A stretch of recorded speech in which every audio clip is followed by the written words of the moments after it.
कसं आहे, मुळात आम्ही कोकणातले, त्यामुळे आमच्याकडे साकडं घालणं किंवा गाराण्याला आम्हाला खूप महत्त्वाचं आहे. आणि आज न भूतो न भविष्यती असा 18 वर्षानंतर हा दिवस उजाडलेला आहे.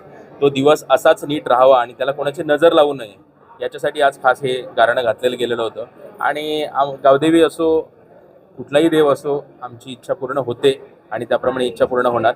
यापुढे ही युती तुटणार नाही यासाठी शिवसेना असू दे, मनसे असू दे आणि प्रत्येक मराठी माणूस असू दे हा प्रयत्नशील असेल.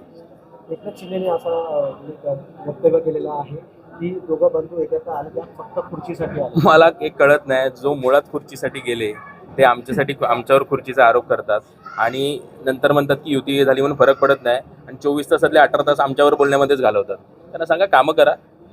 येत्या निवडणुकीला मराठी माणूस त्यांना त्यांची जागा दाखवून देईल. ऑलरेडी त्यांच्या युतीने त्यांना त्यांची जागा दाखवून दिलेलीच आहे.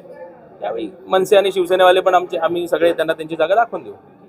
यावेळी फक्त एकच सांगतो, सगळे मराठी माणूस तर जोमाने उतरलेले आहेत, पण जो दुबार मतदार हा जो विषय सुरू आहे त्यासाठी आम्ही दोन्ही पक्ष आम्ही खंबीर तयार आहोत.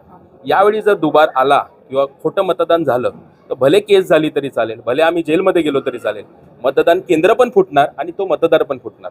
महानगरपालिकामध्ये कोणाचा महापौर असणार? मराठी माणूस आणि शिवसेना मनसे युतीचाच महापौर बसेल.